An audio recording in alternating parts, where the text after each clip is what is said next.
ಸಾರುವವನಾಗಿ ಅಂದರೆ ಘೋಷಿಸುವವನು ಎಂಬುದಾಗಿ ಅರ್ಥ. ಪೌಲನು ಹೇಳುತ್ತಾನೆ, ನಾನು ಸುವಾರ್ತೆಯನ್ನು ಘೋಷಿಸುವುದಕ್ಕಾಗಿ ನೇಮಿಸಲ್ಪಟ್ಟವನು ಎಂದು.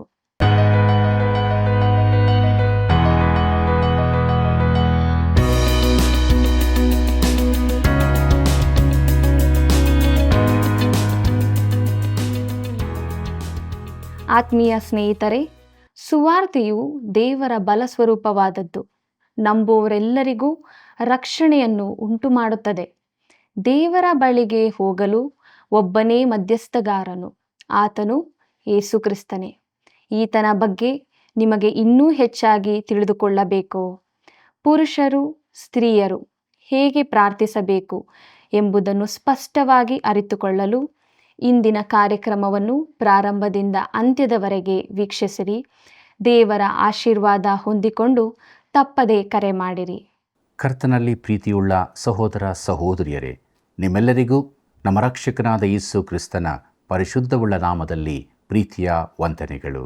ದೇವರಿಗೆ ಮಹಿಮೆಯಾಗಲಿ.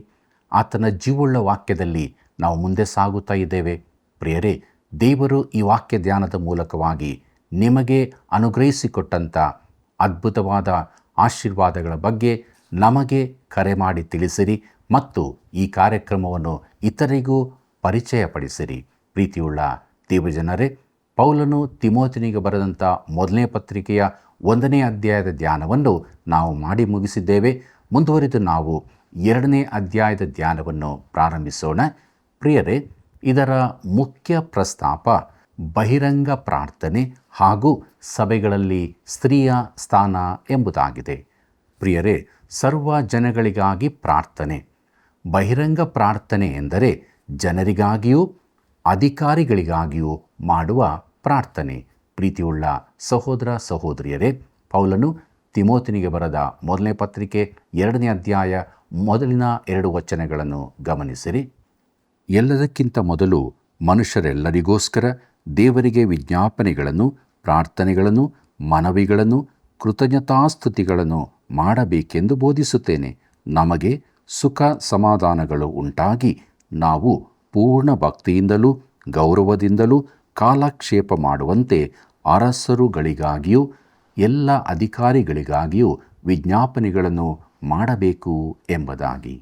ಕರ್ತನಲ್ಲಿ ಪ್ರಿಯರೇ, ಕ್ರೈಸ್ತರು ಸರಕಾರಿ ಅಧಿಕಾರಿಗಳಿಗಾಗಿ ಪ್ರಾರ್ಥಿಸಬೇಕೆಂದು ಪೌಲನು ಹೇಳುತ್ತಾನೆ. ಅಂದರೆ ಸಭೆಯಲ್ಲಿ ಈ ರೀತಿ ಪ್ರಾರ್ಥಿಸಬೇಕೆಂದು ನಾನು ನೆನೆಸುತ್ತೇನೆ. ಅಂದರೆ ರಾಜಕೀಯದಲ್ಲಿ ಅಧಿಕಾರದಲ್ಲಿರುವವರು, ವಿರೋಧ ಪಕ್ಷದವರು ಪರಸ್ಪರ ಪ್ರಾರ್ಥಿಸಬೇಕಾಗಿದೆ ಎಂದು ನಾನು ನೆನೆಸುತ್ತೇನೆ. ಅನೇಕ ವರ್ಷಗಳ ಹಿಂದೆ ಸೆನೆಟಿನ ಪ್ರಸಿದ್ಧ ಸಭಾಪಾಲಕರನ್ನು ಹೀಗೆ ಕೇಳಿದರು. ಏನೆಂದರೆ, ರಾಜ್ಯ ಪ್ರತಿನಿಧಿಗಳಿಗಾಗಿ ನೀವು ಪ್ರಾರ್ಥಿಸುತ್ತೀರೋ ಎಂಬುದಾಗಿ. ಅವರು ಹೇಳಿದರು, ಇಲ್ಲ, ನಾನು ಅವರನ್ನು ನೋಡಿ ದೇಶಕ್ಕಾಗಿ ಪ್ರಾರ್ಥಿಸುತ್ತೇನೆ ಎಂದು. ನಾವು ಇದನ್ನೇ ಮಾಡಬೇಕೆಂದು ಪೌಲನು ಹೇಳುತ್ತಿದ್ದಾನೆ. ನಾವು ನಮ್ಮ ದೇಶಕ್ಕಾಗಿಯೂ ನಮ್ಮ ಮೇಲೆ ಆಳುವವರಿಗಾಗಿಯೂ ಪ್ರಾರ್ಥಿಸಬೇಕಾಗಿದೆ. ಅಧಿಕಾರದಲ್ಲಿರುವವರು ಯಾವುದೇ ಪಕ್ಷದವರಾದರೂ ನಾವು ಅವರಿಗಾಗಿ ಪ್ರಾರ್ಥಿಸತಕ್ಕದ್ದು. ಕರ್ತನಲ್ಲಿ ಪ್ರಿಯರೇ, ಅರಸರುಗಳಿಗಾಗಿ ಎಂಬುದಾಗಿ ನೋಡುವಾಗ ನಮ್ಮನ್ನಾಳುವವರಿಗಾಗಿ ನಾವು ಪ್ರಾರ್ಥಿಸಬೇಕೆಂದು ಪೌಲನು ಹೇಳುತ್ತಾನೆ. ಸರಕಾರವು ಭ್ರಷ್ಟವಾದದ್ದಾಗಿದ್ದರೆ ಏನು ಮಾಡಬೇಕು ಎಂದು ನೀವು ಕೇಳಬಹುದು. ಪ್ರಿಯರೇ, ಅಧಿಕಾರದಲ್ಲಿ ಯಾರೇ ಇದ್ದರೂ ನಾವು ಅವರಿಗೋಸ್ಕರವಾಗಿ ಪ್ರಾರ್ಥಿಸಬೇಕಾಗಿದೆ. ಪೌಲನು ಈ ಪತ್ರಿಕೆಯನ್ನು ಬರೆಯುವಾಗ ರೋಮ್ ಸಾಮ್ರಾಜ್ಯವನ್ನಾಳುತ್ತಿದ್ದವನು, ರಕ್ತ ಪಿಪಾಸುವಾಗಿದ್ದ ನೀರೋ ಚಕ್ರವರ್ತಿಯು. ಆದರೂ ಪೌಲನು ಹೇಳುತ್ತಾನೆ, ನಾವು ಅರಸುಗಳಿಗಾಗಿಯೂ ಪ್ರಾರ್ಥಿಸಬೇಕು ಎಂಬುದಾಗಿ. ಪ್ರೀತಿಯುಳ್ಳ ದೇವಜನರೇ, ನಮಗೆ ಸುಖ ಸಮಾಧಾನಗಳು ಉಂಟಾಗಿ ನಾವು ಪೂರ್ಣ ಭಕ್ತಿಯಿಂದಲೂ ಗೌರವದಿಂದಲೂ ಕಾಲಕ್ಷೇಪ ಮಾಡುವಂತೆ ಎಂಬುದಾಗಿ ನೋಡುವಾಗ, ಸರಕಾರವಿಲ್ಲದ ಸ್ಥಿತಿಗಿಂತ ಯಾವುದಾದರೊಂದು ಸರಕಾರವಿರುವುದು ಒಳ್ಳೆಯದು. ಕೆಲವರು ಇದನ್ನು ಪ್ರಶ್ನೆ ಮಾಡಬಹುದು. ಆದರೆ ಸರಕಾರವಿಲ್ಲದೆ ಅರಾಜಕತೆ ಇರುವುದಕ್ಕಿಂತ ಯಾವುದಾದರೊಂದು ಸರಕಾರವಿರುವುದು ಒಳ್ಳೆಯದು. ಕರ್ತನಲ್ಲಿ ಪ್ರಿಯರೇ, ರಾಜಕೀಯವು ವಕ್ರವಾಗಿ ಹೋಗಿದೆಂಬುದನ್ನು ನಾನು ಒಪ್ಪುತ್ತೇನೆ. ಮಾನವನು ಕೆಟ್ಟು ಹೋಗಿ ರಾಜಕೀಯ ಅಧಿಕಾರವನ್ನು ತಪ್ಪಾಗಿ ಉಪಯೋಗಿಸುತ್ತಿದ್ದಾನೆ. ಆದರೂ ಸ್ವಲ್ಪವಾದರೂ ಕಾನೂನು ಶಿಸ್ತುಗಳು ಉಳಿಯಬಹುದು. ನಾಗರಿಕ ಸರಕಾರವು ದೇವರ ದಾನವಾಗಿದೆ. ನಾವು ಅದಕ್ಕಾಗಿ ಕೃತಜ್ಞರಾಗಿದ್ದು ಪ್ರಾರ್ಥಿಸಬೇಕಾಗಿದೆ. ಅನೇಕರು ಸರಕಾರಕ್ಕಾಗಿ ಪ್ರಾರ್ಥಿಸುವುದಿಲ್ಲ. ಪ್ರಾರ್ಥಿಸುವುದಾದರೆ ನಾವು ಸಮಾಧಾನ ನೆಮ್ಮದಿಯಿಂದ ಜೀವಿಸಬಹುದು. ಮುಂದಕ್ಕೆ ನೋಡೋಣ. ಪೌಲನು ತಿಮೋತಿನಿಗೆ ಬರೆದ ಮೊದಲನೇ ಪತ್ರಿಕೆ 2ನೇ ಅಧ್ಯಾಯ 3 ಮತ್ತು 4ನೇ ವಚನಗಳನ್ನು, ಹಾಗೆ ಮಾಡುವುದು ನಮ್ಮ ರಕ್ಷಕನಾದ ದೇವರ ಸನ್ನಿಧಿಯಲ್ಲಿ ಮೆಚ್ಚುಗೆಯಾಗಿಯೂ ಯೋಗ್ಯವಾಗಿಯೂ ಅದೇ. ಎಲ್ಲ ಮನುಷ್ಯರು ರಕ್ಷಣೆಯನ್ನು ಹೊಂದಿ ಸತ್ಯದ ಜ್ಞಾನಕ್ಕೆ ಸೇರಬೇಕೆಂಬುದು ಆತನ ಚಿತ್ತವಾಗಿದೆ ಎಂಬುದಾಗಿ. ಪ್ರೀತಿಯುಳ್ಳ ದೇವಜನರೇ, ನಾವು ಸರಕಾರಕ್ಕಾಗಿ ಪ್ರಾರ್ಥಿಸಬೇಕಾದ 2ನೆಯ ಕಾರಣವೆಂದರೆ ಸುವಾರ್ತೆಯು ನಾಶನ ಮಾರ್ಗದಲ್ಲಿರುವವರಿಗೆ ತಲುಪಬೇಕಾಗಿದೆ. ಭವಿಷ್ಯದಲ್ಲಿ ನಮ್ಮ ದೇಶದಲ್ಲಿ ಕ್ರೈಸ್ತರು ನಿಜವಾಗಿಯೂ ಹಿಂಸೆಯನ್ನು ಅನುಭವಿಸಲಿಕ್ಕಿದ್ದಾರೆ. ಸಭೆಯ ಸದಸ್ಯರಿಗಲ್ಲ, ಉದಾರವಾದಿಗಳಾದ ಸಭೆಯವರು ಲೋಕದೊಂದಿಗೆ ಸೇರಿಕೊಂಡು ಅವರಿಗೆ ತಕ್ಕಂತೆ ಜೀವಿಸುತ್ತಿದ್ದಾರೆ. ಆದರೆ ಕ್ರಿಸ್ತನಲ್ಲಿ ಯಥಾರ್ಥ ವಿಶ್ವಾಸವಿರಿಸಿದ ನಿಜ ವಿಶ್ವಾಸಿಗಳು ಹಿಂಸೆಯನ್ನೆದುರಿಸಬೇಕಾಗುತ್ತದೆ. ಪ್ರಿಯರೇ, ಪೌಲನು ಸ್ವತಃ ಹಿಂಸೆಯನ್ನು ಅನುಭವಿಸತೊಡಗಿದ್ದಾನೆ. ಇದಕ್ಕೆ ಕಾರಣರಾದ ನಾಯಕರಿಗಾಗಿ ಪ್ರಾರ್ಥಿಸಬೇಕೆಂದು ಪೌಲನು ಹೇಳುತ್ತಾನೆ. ಅದು ದೇವರ ದೃಷ್ಟಿಯಲ್ಲಿ ಒಳ್ಳೆಯದು, ಸ್ವೀಕಾರಾರ್ಹವೂ ಆಗಿರುತ್ತದೆ. ಯಾಕೆಂದರೆ ಎಲ್ಲರೂ ರಕ್ಷಣೆ ಹೊಂದಬೇಕೆಂಬುದೇ ದೇವರ ಚಿತ್ತವಾಗಿದೆ. ಕರ್ತನಲ್ಲಿ ಪ್ರಿಯರೇ, ಒಬ್ಬ ವ್ಯಕ್ತಿಯನ್ನು ಅಧಿಕಾರದ ಸ್ಥಾನಕ್ಕೆ ಆರಿಸುವುದು ವಿಶೇಷವಾದದ್ದಲ್ಲ.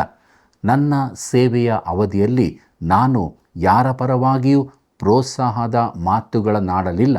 ನನ್ನನ್ನು ಯಾರೂ ಅದಕ್ಕಾಗಿ ಕೇಳಿಕೊಳ್ಳಲೂ ಇಲ್ಲ. ಯಾವ ಸಭಾ ಸೇವಕನಿಗೂ ಈ ಕರೆ ಬರುತ್ತದೆಂದು ನಾವು ಭಾವಿಸುವುದಿಲ್ಲ. ನಮ್ಮ ರಾಜಕೀಯ ನಾಯಕರು ಯಾರೇ ಆಗಿದ್ದರೂ ಸುವಾರ್ತೆಯ ಪ್ರಸಾರಕ್ಕೆ ಅನುಕೂಲವಾಗುವಂತೆ ನಾವು ಅವರಿಗಾಗಿ ಪ್ರಾರ್ಥಿಸತಕ್ಕದ್ದು. ನಾಶನ ಪಾತ್ರರಿಗೆ ರಕ್ಷಣೆಯ ವಾರ್ತೆಯನ್ನು ತಲುಪಿಸಲು ಸಾಧ್ಯವಾಗುವಂತೆ ಮಾಡುವ ಯಾವ ಅಧಿಕಾರಿಯಾದರೂ ಸರಿಯೇ, ಇದು ನಮ್ಮ ಆಶೆಯೂ ಪ್ರಾರ್ಥನೆಯೂ ಆಗಿರತಕ್ಕದ್ದು. ಮುಂದಕ್ಕೆ ನೋಡೋಣ. ಪೌಲನು ತಿಮೋತಿನಿಗೆ ಬರೆದ ಮೊದಲನೇ ಪತ್ರಿಕೆ 2ನೇ ಅಧ್ಯಾಯ 5ನೇ ವಚನವನ್ನು, ಏಕೆಂದರೆ ದೇವರು ಒಬ್ಬನೇ, ದೇವರಿಗೂ ಮನುಷ್ಯರಿಗೂ ಮಧ್ಯಸ್ಥನೂ ಒಬ್ಬನೇ, ಆತನು ಮನುಷ್ಯನಾಗಿರುವ ಕ್ರಿಸ್ತ ಯೇಸುವೆ ಎಂಬುದಾಗಿ. ಪ್ರೀತಿಯುಳ್ಳ ಸಹೋದರ ಸಹೋದರಿಯರೇ, ದೇವರು ಒಬ್ಬನೇ ಎಂಬುದಾಗಿ ನೋಡುವಾಗ ರೋಮನ್ನರು ಅನೇಕ ದೇವರುಗಳನ್ನು ಪೂಜಿಸುತ್ತಿದ್ದರು. ಈ ದಿನಗಳಲ್ಲಿ ಜನರು ಬೇರೆಯೇ ವಿಧವಾಗಿ ಅನೇಕ ದೇವರುಗಳನ್ನು ಪೂಜಿಸುತ್ತಿದ್ದಾರೆ. ತಮ್ಮನ್ನು ಅನೇಕ ವಿಚಾರಗಳಿಗೆ ದಾಸರಾಗಿ ಒಪ್ಪಿಸುತ್ತಿದ್ದಾರೆ. ದೇಹದ ಆಶೆಗಳಿಗಾಗಿ, ಮನೋರಂಜನೆಗಳಿಗೆ ಇತ್ಯಾದಿ. ಅನೇಕರಿಗೆ ಮನೋರಂಜನೆಯೇ ಒಂದು ಧರ್ಮವಾಗಿ ಬಿಟ್ಟಿದೆ.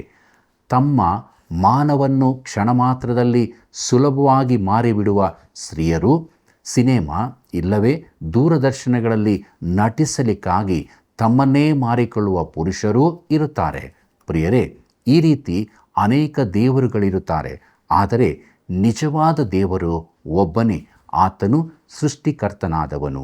ದೇವರಿಗೂ ಮನುಷ್ಯರಿಗೂ ಮಧ್ಯಸ್ಥನು ಒಬ್ಬನೇ ಎಂಬುದಾಗಿ ನೋಡುವಾಗ, ಪ್ರಿಯರೇ, ಹಳೆ ಒಡಂಬಡಿಕೆ ಕಾಲದಲ್ಲಿ ಇಸ್ರಾಯೇಲ್ಯರು ದೇವಾಲಯಕ್ಕೆ ಹೋಗುವಾಗ ಅಲ್ಲಿ ಅನೇಕ ಮಂದಿ ಯಾಜಕರಿರುತ್ತಿದ್ದರು. ಅವರು ಈ ಯಾಜಕರ ಮುಖಾಂತರ ದೇವರನ್ನು ಸಮೀಪಿಸಬಹುದಿತ್ತು. ಆದರೆ ನಮಗೆ ಈಗ ಒಬ್ಬನೇ ಮಧ್ಯಸ್ಥನಿದ್ದಾನೆಂದು ಪೌಲನು ಹೇಳುತ್ತಾನೆ.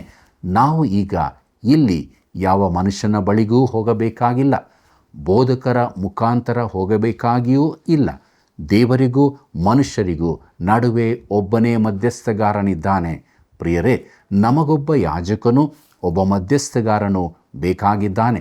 ನಮಗೂ ಈ ಶ್ರೇಷ್ಠ ಮಹಾಯಾಜಕನೊಬ್ಬನಿದ್ದಾನೆ. ಯೋಬನ ಕಾಲದಲ್ಲಿ ಆತನ ಕೂಗು ಏನೆಂದರೆ, ನಮ್ಮಿಬ್ಬರ ಮೇಲೆ ಕೈ ಇಡುವವನಾಗಿಯೂ ಮಧ್ಯಸ್ಥನಾಗಿಯೂ ಇರುವ ನ್ಯಾಯಾಧಿಪತಿಯು ಯಾರೂ ಇಲ್ಲ ಎಂಬುದಾಗಿ. ಯೋಬನ ಪುಸ್ತಕ 9ನೇ ಅಧ್ಯಾಯ 33ನೇ ವಚನದಲ್ಲಿ ನಾವು ಅದನ್ನು ನೋಡುತ್ತೇವೆ. ಪ್ರಿಯರೇ, ಯೋಬನ ಕೂಗಿನ ಅರ್ಥವೇನೆಂದರೆ, ದೇವರ ಕೈಯನ್ನು, ನನ್ನ ಕೈಯನ್ನು ಹಿಡಿದು ನಮ್ಮೊಳಗೆ ಸಂಧಾನ ಮಾಡುವವರು ಯಾರಾದರೂ ಇದ್ದರೆ ಎಂಬುದಾಗಿ. ಪ್ರಿಯರೇ, ಈಗ ನಮಗೊಬ್ಬ ಮಧ್ಯಸ್ಥಗಾರನಿದ್ದಾನೆ, ಕರ್ತನಾದ ಯೇಸು ಕ್ರಿಸ್ತನೇ. ಆತನು ದೇವರಾಗಿರುವುದರಿಂದ ಆತನ ಒಂದು ಹಸ್ತ ದೇವರಲ್ಲಿದೆ. ಆತನು ದೇವರಾಗಿರುವುದರಿಂದ ಪರಿಪೂರ್ಣವಾಗಿ ರಕ್ಷಿಸಲು ಶಕ್ತನಾಗಿದ್ದಾನೆ. ನಮ್ಮ ರಕ್ಷಣೆಯ ಬೆಲೆಯನ್ನು ಆತನು ತೆತ್ತಿದ್ದಾನೆ. ಆತನು ಮನುಷ್ಯನಾಗಿಯೂ ಇದ್ದದರಿಂದ ತಕ್ಕ ಮಧ್ಯಸ್ಥಗಾರನಾಗಿದ್ದಾನೆ. ಪ್ರಿಯರೇ, ನನ್ನ ಕೈಯನ್ನು ಆತನು ಹಿಡಿಯಬಲ್ಲನು. ಆತನು ನನ್ನನ್ನು ತಿಳಿದುಕೊಳ್ಳುತ್ತಾನೆ, ನಿನ್ನನ್ನು ತಿಳಿದಿದ್ದಾನೆ. ನೀನು ಆತನ ಬಳಿಗೆ ಹೋಗಬಹುದು, ಆತನು ನಿನ್ನನ್ನು ದೂರವಿಡುವುದಿಲ್ಲ.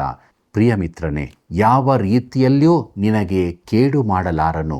ನಾನು ಸೋತಿದ್ದೇನೆ, ಇಂತಿಂತಹ ಪಾಪಗಳನ್ನು ಮಾಡಿ ದೇವರ ಮಹಿಮೆಗೆ ದೂರವಾಗಿದ್ದೇನೆ ಎಂದು ನೀನು ಅರಿಕೆ ಮಾಡಬಹುದು. ಪ್ರಿಯ ಮಿತ್ರನೇ, ಆತನಿಗೆ ಎಲ್ಲವೂ ತಿಳಿದಿದೆ. ಆತನು ಇನ್ನೂ ನಿನ್ನನ್ನು ಪ್ರೀತಿಸುತ್ತಿದ್ದಾನೆ. ನಿನ್ನ ಸುತ್ತ ತನ್ನ ಕೈಯನ್ನು ಹಾಕಬೇಕೆಂದಿದ್ದಾನೆ. ಯೆಶಾಯನು ಕರ್ತನ ಕುರಿತು ಹೀಗೆ ಬರೆದನು, ಅವರು ಶ್ರಮೆ ಪಡುತ್ತಿರುವಾಗೆಲ್ಲ ಆತನು ಶ್ರಮೆ ಪಟ್ಟನು ಎಂಬುದಾಗಿ. ಯೆಶಾಯನ ಪ್ರವಾದನೆ ಗ್ರಂಥ 63ನೇ ಅಧ್ಯಾಯ 9ನೇ ವಚನದಲ್ಲಿ ಇದನ್ನು ನಾವು ನೋಡುತ್ತೇವೆ. ಪ್ರಿಯರೇ, ಇದು ಅದ್ಭುತವಾದ ಮಾತಾಗಿದೆ. ಕೆಲವರು ಇದನ್ನು ಅವರು ಶ್ರಮೆ ಪಡುತ್ತಿರುವಾಗೆಲ್ಲ ಆತನು ಶ್ರಮೆ ಪಡಲಿಲ್ಲ ಎಂಬುದಾಗಿ ಭಾಷಾಂತರಿಸುತ್ತಾರೆ. ಅದು ಯಾವ ರೀತಿಯ ಭಾಷಾಂತರವಾದರೂ ಅದ್ಭುತವಾದ ಮಾತೇ ಸರಿ. ನಾವು ಎರಡು ವಿಧವನ್ನೂ ತಿಳಿಯಬೇಕೆಂದು ದೇವರು ಆಶಿಸಿರಬಹುದು. ಇಸ್ರಾಯೇಲ್ಯರ ಜೊತೆಯಲ್ಲಿ ದೇವರು ಅರಣ್ಯ ಪ್ರಯಾಣದಲ್ಲಿದ್ದನು. ಅವರು ಕಾದೇಶ್ ಬರ್ನಿಯದಲ್ಲಿ ಸೋತು ಆತನಿಗೆ ಅವಿಧೇಯರಾದಾಗ ಆತನು, ನೀವು ನನಗೆ ಯೋಗ್ಯರಲ್ಲ, ಸಾಕು ಹೋಗಿರಿ ಎಂಬುದಾಗಿ ಹೇಳಲಿಲ್ಲ. ಆತನು ಅವರ ಜೊತೆಯಲ್ಲೇ ಆ 40 ವರ್ಷದುದ್ದಕ್ಕೂ ಇದ್ದನು. ಆತನು ಮುಂದಕ್ಕೆ ಹೋಗಿ ಅವರು ವಾಗ್ದಾತ್ತ ದೇಶಕ್ಕೆ ಪ್ರವೇಶಿಸಿದಾಗ ಅಲ್ಲಿ ಹೇಗೆ ಜೀವಿಸಬೇಕೆಂಬುದರ ಕುರಿತು ಮೋಶೆಗೆ ನಿಯಮಗಳನ್ನು ಕೊಟ್ಟನು. ಅರಣ್ಯ ಪ್ರಯಾಣದಲ್ಲಿ ಅವರಿಗೆ ಕಷ್ಟಗಳು ಎದುರಾದಾಗ ಆತನು ಅವರಿಗಾಗಿ ತಾಳ್ಮೆಯಿಂದ ಕಾದಿದ್ದನು. ಆತನು ಹಿಂಸೆ ಪಡಲಿಲ್ಲ, ಆತನು ಮುರಿದು ಬೀಳಲಿಲ್ಲ, ಸೋಲಲಿಲ್ಲ, ಆದರೆ ಅವರೊಂದಿಗೆ ನಿಂತುಕೊಂಡನು. ಪ್ರೀತಿಯುಳ್ಳ ಸಹೋದರ ಸಹೋದರಿಯರೇ, ಆತನು ನನ್ನೊಂದಿಗೂ ಇದೇ ರೀತಿಯಾಗಿ ವ್ಯವಹರಿಸಿದ್ದಾನೆ. ದೇವರ ಬಳಿಗೆ ಹೋಗಲು ಆತನಂತಹ ಮಧ್ಯಸ್ಥನಿರುವುದು ಎಂಥ ಅದ್ಭುತವಾದ ಸಂಗತಿ. ಆತನ ಮೂಲಕವೇ ನಾವು ದೇವರ ಬಳಿಗೆ ಹೋಗಬೇಕಾಗಿದೆ. ಯಾಕಂದರೆ ಮನುಷ್ಯರ ಬಳಿಯಲ್ಲಿ ನಮ್ಮ ಕಷ್ಟಗಳನ್ನು ಹೇಳಿಕೊಂಡು ಯಾವ ಪ್ರಯೋಜನವೂ ಇರುವುದಿಲ್ಲ. ನಾನು ನಿನ್ನ ಬಗ್ಗೆ ಕರುಣೆ ತೋರದಿರಬಹುದು, ನಿನ್ನ ಪರಿಸ್ಥಿತಿ ನನಗೆ ಅರ್ಥವಾಗದಿರಬಹುದು, ಆದರೆ ದೇವರಿಗೆ ತಿಳಿಯುತ್ತದೆ. ಆತನು ಮಾನವನು ಮಧ್ಯಸ್ಥಗಾರನಾಗಿದ್ದಾನೆ. ಆತನು ನನ್ನ ಕೈಯನ್ನು ತನ್ನ ಕೈಯಲ್ಲಿ ತೆಗೆದುಕೊಂಡಿದ್ದಾನೆ. ಆತನು ಪರಲೋಕದಿಂದ ಇಳಿದು ಬಂದು ನನ್ನ ಕೈಯಲ್ಲಿ ತನ್ನ ಕೈಯನ್ನು ಹಾಕಿದ್ದಾನೆ. ಇದು ಅದ್ಭುತವಾದದ್ದು. ಆತನು ದೇವರಾಗಿರುವುದರಿಂದ ದೇವರನ್ನೂ ಹಿಡಿದುಕೊಂಡಿದ್ದಾನೆ ಮತ್ತು ಆತನೇ ನಮ್ಮನ್ನು ಒಂದಾಗಿ ಮಾಡಿದ್ದಾನೆ. ಪ್ರೀತಿಯುಳ್ಳ ಸಹೋದರ ಸಹೋದರಿಯರೇ, ಇಂಥ ಮಧ್ಯಸ್ಥಗಾರನನ್ನು ಲೋಕವು ತಿಳುಕೊಳ್ಳಬೇಕಾಗಿದೆ. ಯಾಕಂದರೆ ರಕ್ಷಣೆ ಹೊಂದಿಕೊಳ್ಳಲು ಆತನೊಬ್ಬನೇ ಮಾರ್ಗವಾಗಿದ್ದಾನೆ. ಪೇತ್ರನು ತನ್ನ ಕಾಲದಲ್ಲಿನ ಧಾರ್ಮಿಕ ಮುಖಂಡರಿಗೆ ಹೀಗೆ ಹೇಳಿದ್ದನು, ಏನೆಂದರೆ, ಬರಬೇಕಾದ ರಕ್ಷಣೆಯು ಇನ್ನಾರಲ್ಲಿಯೂ ಸಿಕ್ಕುವುದಿಲ್ಲ. ಅಪೊಸ್ತಲ ಕೃತ್ಯಗಳು 4ನೇ ಅಧ್ಯಾಯ 12ನೇ ವಚನದಲ್ಲಿ ಇದನ್ನು ನಾವು ಓದುತ್ತೇವೆ. ಕರ್ತನಲ್ಲಿ ಪ್ರಿಯರೇ, ಕ್ರಿಸ್ತನು ಮಾತ್ರವೇ ಮಾರ್ಗವಾಗಿದ್ದಾನೆ. ಆದರೆ ಅದ್ಭುತವಾದ ಸಂಗತಿ ಎಂದರೆ, ನೀನು ಆತನ ಕಡೆಗೆ ತಿರುಗಿಕೊಂಡರೆ ಆತನು ನಿನ್ನನ್ನು ದೇವರ ಬಳಿಗೆ ನೇರವಾಗಿ ಕರೆತರುತ್ತಾನೆ. ಪ್ರೀತಿಯುಳ್ಳ ದೇವಜನರೇ, ದೇವರ ಸೇವಕರಾದ ಒಣನ್ಮೆಗಿಯವರು ತಮ್ಮ ಅನುಭವವನ್ನು ಈ ರೀತಿಯಾಗಿ ಹೇಳುತ್ತಾರೆ. ಹೇಗೆಂದರೆ, ನಾನು ಒಮ್ಮೆ ಕೆನಡಾದಲ್ಲಿದ್ದಾಗ ಡ್ರೈಟಾಟ್ಗೆ ಹೋಗಬೇಕಾದರೆ ಒಂದು ಪ್ರತ್ಯೇಕ ಟ್ರೈನ್ನಲ್ಲಿ ಹೋಗಬೇಕೆಂದು, ಅದು ತಪ್ಪಿದರೆ ನನಗೆ ತೊಂದರೆಯಾದೀತೆಂದು ಹೇಳಿದ್ದರು. ಅದನ್ನು ಕಂಡುಕೊಳ್ಳಲು ತುಂಬ ಕಷ್ಟವಾಯಿತು. ಆದರೆ ಒಮ್ಮೆ ಆ ಟ್ರೈನ್ನಲ್ಲಿ ಕುಳಿತಾಗ ನಾನು ಯಾವ ತೊಂದರೆಯೂ ಇಲ್ಲದೆ ನೇರವಾಗಿ ಡ್ರೈಟಾಟ್ಗೆ ಬಂದು ಸೇರಿದೆ. ಇದೊಂದೇ ದಾರಿ ಎಂದು ಹೇಳಿದ್ದ ಆ ಮನುಷ್ಯನಿಗೆ ನಾನು ಕೃತಜ್ಞನಾಗಿದ್ದೇನೆ ಎಂಬುದಾಗಿ. ಕರ್ತನಲ್ಲಿ ಪ್ರಿಯರೇ, ಹಾಗೆಯೇ ದೇವರ ಬಳಿಗೆ ಹೋಗಲಿಕ್ಕೂ ಒಂದೇ ದಾರಿಯಿದೆ ಎಂದು, ಒಬ್ಬನೇ ಮಧ್ಯಸ್ಥಗಾರನಿದ್ದಾನೆಂದು ನಮಗೆ ಹೇಳಲಾಗಿದೆ. ನಮ್ಮನ್ನು ಒಟ್ಟಾಗಿ ಸೇರಿಸುವಾತನು ಆತನೊಬ್ಬನೇ. ಆತನು ದೇವರು ಮಾನವನೂ ಆಗಿರುವುದರಿಂದ ನಮ್ಮನ್ನು ಆತನು ದೇವರ ಬಳಿಗೆ ತರಬಲ್ಲನು. ದೇವರಿಗೆ ಮಹಿಮೆಯಾಗಲಿ. ಮುಂದಕ್ಕೆ ನೋಡೋಣ. ಪೌಲನು ತಿಮೋಥನಿಗೆ ಬರೆದ ಮೊದಲನೇ ಪತ್ರಿಕೆ 2ನೇ ಅಧ್ಯಾಯ 6ನೇ ವಚನವನ್ನು, ಆತನು ಎಲ್ಲರ ವಿಮೋಚನಾರ್ಥವಾಗಿ ತನ್ನನ್ನು ಒಪ್ಪಿಸಿಬಿಟ್ಟನು, ಇದೇ ತಕ್ಕ ಸಮಯಗಳಲ್ಲಿ ಹೇಳಬೇಕಾದ ಸಾಕ್ಷಿಯು ಎಂಬುದಾಗಿ. ಪ್ರೀತಿಯುಳ್ಳ ದೇವಜನರೇ, ವಿಮೋಚನಾರ್ಥವಾಗಿ ಎಂಬುದಾಗಿ ನೋಡುವಾಗ ಇದರ ಗ್ರೀಕ್ ಮೂಲಪದದ ಅರ್ಥ ಬಿಡುಗಡೆ ಎಂದಾಗುತ್ತದೆ. ಕ್ರಿಸ್ತನು ನಮ್ಮ ಬಿಡುಗಡೆಗಾಗಿ ಬೆಲೆ ತೆತ್ತನು. ನಾನು ನೀನು ನಾಶನ ಪಾತ್ರರಾದ ಪಾಪಿಗಳಾಗಿದ್ದೆವು. ಆತನು ನಮಗೆ ಬದಲಾದ ಪ್ರಾಯಶ್ಚಿತ್ತವಾದನು. ನಮಗೆ ಬೇಕಾಗಿದ್ದ ವಿಮೋಚನೆಯನ್ನು ಸಂಪಾದಿಸಿಕೊಟ್ಟನು. ಪೌಲನು ತಿಮೋಥನಿಗೆ ಬರೆದ ಮೊದಲನೇ ಪತ್ರಿಕೆ 2ನೇ ಅಧ್ಯಾಯ 7ನೇ ವಚನವನ್ನು ಗಮನಿಸಿರಿ. ಆ ಸಾಕ್ಷಿಯನ್ನು ಪ್ರಸಿದ್ಧಪಡಿಸುವುದಕ್ಕಾಗಿಯೇ ನಾನು ಸಾರುವವನಾಗಿಯೂ ಅಪೋಸ್ತಲನಾಗಿಯೂ ನಂಬಿಕೆಯಿಂದಲೂ ಸತ್ಯದಿಂದಲೂ ಅನ್ಯಜನರಿಗೆ ಬೋಧಿಸುವನಾಗಿಯೂ ನೇಮಿಸಲ್ಪಟ್ಟೆನು. ನಾನು ಇಂಥವನೆಂಬುದು ಸುಳ್ಳಲ್ಲ, ಸತ್ಯವೇ ಎಂಬುದಾಗಿ. ಪ್ರೀತಿಯುಳ್ಳ ದೇವಜನರೇ, ನಾನು ನೇಮಿಸಲ್ಪಟ್ಟೆನು ಎಂಬುದಾಗಿ ನೋಡುವಾಗ ತಾನು ಒಬ್ಬ ಅಪೋಸ್ತಲನಾಗಿಯೂ ಸಾರುವನಾಗಿಯೂ ನೇಮಿಸಲ್ಪಟ್ಟೆನೆಂದು ಪೌಲನು ಹೇಳುತ್ತಾನೆ. ಸಾರುವನಾಗಿ ಎಂಬ ಪದದ ಗ್ರೀಕ್ ಮೂಲದ ಅರ್ಥವು ದೂತನು ಇಲ್ಲವೇ ಘೋಷಿಸುವವನು ಎಂದು ಅರ್ಥವಾಗುತ್ತದೆ. ಪ್ರಿಯರೇ, ಸುವಾರ್ತೆಯನ್ನು ಘೋಷಿಸುವುದಕ್ಕಾಗಿ ಅವನು ನೇಮಿಸಲ್ಪಟ್ಟನು. ನಾನು ಇಂಥವನೆಂಬುದು ಸುಳ್ಳಲ್ಲ, ಸತ್ಯವೇ ಎಂಬುದಾಗಿ ನೋಡುವಾಗ ಪೌಲನು ತನ್ನ ವೈಯಕ್ತಿಕ ಸ್ನೇಹಿತನಾದ ಈ ಯುವ ಪ್ರಸಂಗಿಗೆ ಈ ರೀತಿ ಹೇಳುವುದು ಆಶ್ಚರ್ಯವೇ ಸರಿ. ತಿಮೋಥನಿಗೆ ಇದು ಸತ್ಯವೆಂದು ತಿಳಿದದೆ ಅವನನ್ನು ಉತ್ತೇಜಿಸಲಿಕ್ಕಾಗಿ ಪೌಲನು ಹೀಗೆ ಹೇಳಿರಬಹುದು. ಪ್ರಿಯರೇ, ಅನ್ಯರಿಗೆ ಬೋಧಿಸುವನಾಗಿ ನಂಬಿಕೆಯಿಂದಲೂ ಸತ್ಯದಿಂದಲೂ ಎಂಬುದಾಗಿ ನೋಡುವಾಗ ಈ ಮಾತನ್ನು ಅವನು ಸಭೆಗಳಿಗೆ ಬರೆಯಲಿಲ್ಲ. ತಾನು ಅನ್ಯ ಜನಗಳಿಗೆ ಅಪೋಸ್ತಲನಾಗಿದ್ದೇನೆಂದು ಪೌಲನು ಯಾವಾಗಲೂ ಹೇಳುತ್ತಿರುತ್ತಾನೆ. ಇಲ್ಲಿ ಅವನು ತಾನು ಸುವಾರ್ತೆ ತಿಳಿಸುವ ಅಪೋಸ್ತಲನು ಮಾತ್ರವಲ್ಲದೆ ಅನ್ಯ ಜನರಿಗೆ ಬೋಧಿಸುವನಾಗಿಯೂ ಇದ್ದೇನೆಂದು ಹೇಳುತ್ತಾನೆ. ಪ್ರೀತಿಯುಳ್ಳ ಸಹೋದರ ಸಹೋದರಿಯರೇ, ದೇವರ ಜೀವವುಳ್ಳ ವಾಕ್ಯದ ಮೂಲಕ ನಾವು ಸತ್ಯವನ್ನು ತಿಳಿದಿದ್ದೇವೆ. ಪಾಪಿಗಳಾದ ನಮ್ಮನ್ನು ದೇವರು ಕ್ರಿಸ್ತನ ಮೂಲಕ ರಕ್ಷಿಸಿದ್ದಾನೆ. ನಮಗೊಬ್ಬ ಮಧ್ಯಸ್ಥಗಾರನು ಇದ್ದಾನೆ. ಆತನ ಬಳಿಗೆ ನಾವು ಬರೋಣ, ಆತನೊಂದಿಗೆ ಜೀವಿಸೋಣ. ಹೀಗಾಗುವುದಕ್ಕಾಗಿ ಪ್ರಾರ್ಥನೆ ಮಾಡೋಣ.